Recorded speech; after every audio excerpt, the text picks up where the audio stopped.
ভয়ের সাথে আমরা সবাই পরিচিত, কষ্টও আমরা সবাই পেয়েছি।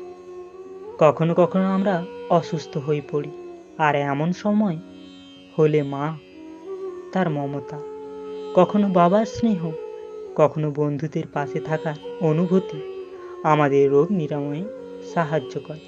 কখনো যদি আমরা নিরাশ হয়ে পড়ি, তখন যদি আমাদের কোনো আপনজন আমাদের দুটো ভালো কথা বলে, তখন আমাদের মনোবল বেড়ে যায়।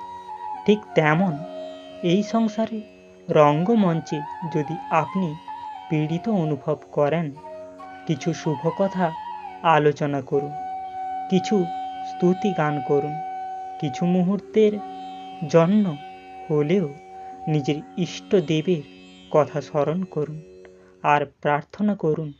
সাহস বাড়বে, শক্তিও বৃদ্ধি পাবে এবং সামনে এগিয়ে চলার পথও আপনি দেখতে পাবেন। তখন এই মন প্রসন্ন হয়ে বলবে, রাধা রাধা।